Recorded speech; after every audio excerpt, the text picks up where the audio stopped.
Romanos capítulo 9. La elección de Israel. Verdad digo en Cristo, no miento, y mi conciencia me da testimonio en el Espíritu Santo, que tengo gran tristeza y continuo dolor en mi corazón. Nota: Pablo expresa genuino pesar por los incrédulos entre los judíos. Véanse Ezequiel 33:11, Mateo 23, 37, 39. Versículo 3.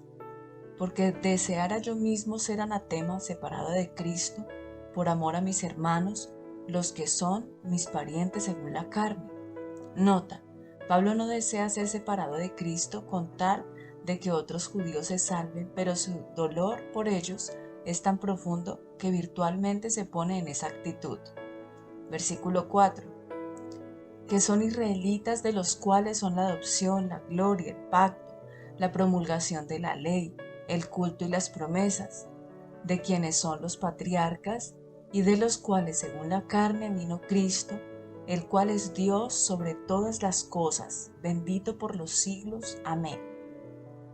No que la palabra de Dios haya fallado, porque no todos los que descienden de Israel son israelitas, ni por ser descendientes de Abraham son todos hijos, sino en Isaac te será llamada descendencia.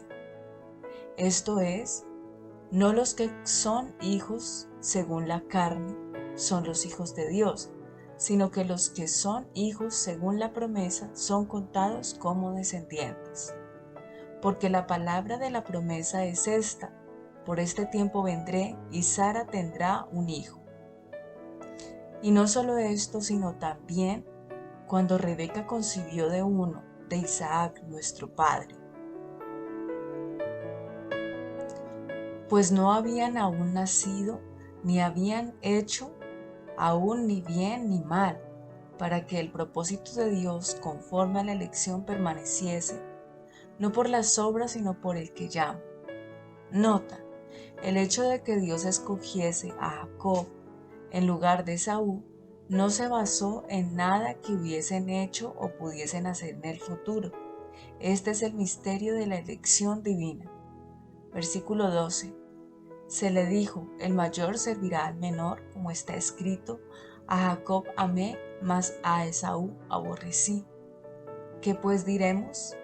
¿Que hay injusticia en Dios? En ninguna manera. Pues a Moisés dice: tendré misericordia del que yo tenga misericordia, y me compadeceré del que yo me compadezca. Nota: riqueza literaria, tendré misericordia. Compare caritativo, aquellos que se sostienen de la caridad pública. Mostrar bondad y preocupación por alguien que está en seria necesidad. Sentir compasión por, tener piedad. Aquellos que cuidan de los enfermos son llamados o dispensadores de misericordia. En el Nuevo Testamento la palabra se usa con frecuencia para referirse a la gracia de Cristo, y como prueba de su benevolencia, la misericordia no es meramente una emoción pasiva, sino un deseo activo por eliminar las causas de la miseria de otros. Versículo 16. Así que no depende del que quiere ni del que corre, sino de Dios, que tiene misericordia. Porque la Escritura dice a Faraón: para esto mismo te he levantado, para mostrar en ti mi poder, y para que mi nombre sea anunciado por toda la tierra. De manera que de quien quiere tiene misericordia, y al que quiere endurecer, endurece. Nota: Dios nunca es injusto al tratar con su pueblo. Como creador soberano tiene el derecho de actuar de acuerdo con su voluntad, ya sea en ejercicio de su compasión, versículos 16-17, o en ejercicio de su ira, versículos 17-18. Versículo 19. Pero me dirás: ¿por qué pues sin culpa? Porque ¿quién ha resistido a su voluntad? Nota: Pablo se anticipa a esta objeción común a la que ha enseñado en el versículo anterior. Si Dios escoge tener misericordia de quien Él quiere y endurecer el corazón a quien Él quiere, y si su decisión se basa en última instancia en su propia voluntad, entonces ¿cómo puede ser considerado justo que Dios juzgue a aquellos que se nieguen a creer? Versículo 20. Mas antes, oh hombre, ¿quién eres tú para que alterques con Dios? Dirá el vaso de barro al que lo formó, ¿por qué me has hecho así? ¿O no tiene potestad el alfarero sobre el barro para hacer de la misma masa un vaso para honra y otro para deshonra? Nota: cuestionar la moralidad de las acciones de Dios es inadecuado. Las criaturas no tienen derecho a objetar lo que su Creador hace. Sin embargo, tales enseñanzas no deben conducirnos a pensar que los pecadores no pueden creer aunque lo quisieran, porque la Escritura no enseña eso. Ella afirma repetidamente que todo aquel que invocar el nombre del Señor será salvo. Esta apelación de la Escritura a los incrédulos se mantiene tanto en el Antiguo Testamento como en el Nuevo Testamento. Versículo 22. ¿Y qué si Dios, queriendo mostrar su ira y hacer notorio su poder, soportó con mucha paciencia los vasos de ira preparados para destrucción, y para hacer notorias las riquezas de su gloria, las mostró para con los vasos de misericordia que Él preparó de antemano para gloria? Nota: Dios ejerce su soberanía con abundante misericordia, no con estricta justicia.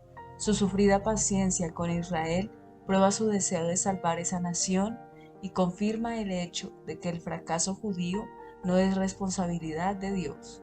Versículo 24. A los cuales también ha llamado, esto es a nosotros, no solo de los judíos, sino también de los gentiles. Como también en Oseas dice: llamaré pueblo mío al que no era mi pueblo, y a la no amada, amada. Y en el lugar donde se les dijo: vosotros no sois pueblo mío, allí serán llamados hijos del Dios viviente. Nota: la misericordia de Dios también se evidencia en su trato con los gentiles, como apoyo de la enseñanza que no todos los llamados a convertirse en vasos de misericordia, versículo 23, pertenecen al pueblo de Israel. Pablo cita a Oseas 2:23 y 1:10. En su contexto original, estos versículos se refieren a la restauración de Israel ante Dios. Pablo ve en ellos la inclusión de los gentiles, véase 1 de Pedro 2:10, para indicar que existe un Israel espiritual, la iglesia, más allá de la nación judía, véase Gálatas 6:16. Versículo 27. También Isaías clama tocante a Israel: si fuera el número de los hijos de Israel como la arena del mar, tan solo el remanente será salvo, porque el Señor ejecutará su sentencia sobre la tierra en justicia y con prontitud. Y como antes dijo Isaías: si el Señor de los ejércitos no nos hubiera dejado descendencia, como Sodoma habríamos venido a ser, y a Gomorra seríamos semejantes. Nota: Pablo cita Isaías 10 y 1:9 para confirmar que Dios en su misericordia ha preservado un remanente del Israel físico. De no haber hecho esto, la nación apóstata entera hubiese sido barrida. La justicia que es por fe, versículo 30. ¿Qué pues diremos? Que los gentiles que no iban tras la justicia han alcanzado la justicia, es decir, la justicia que es por fe, mas Israel, que iba tras una ley de justicia, no la alcanzó. ¿Por qué? Porque iban tras ella no por fe, sino por las obras de la ley, pues tropezaron en la piedra de tropiezo. Nota: la piedra de tropiezo es Jesucristo, el Mesías, véase 1 de Pedro 2 del 6 al 8, quien ofrece salvación por la fe, no por las obras, y por lo tanto requiere que el orgullo humano sea humillado. Versículo 33. Como está escrito: he aquí pongo en Sión piedra de tropiezo y roca de caída, y el que cayere en él no será avergonzado.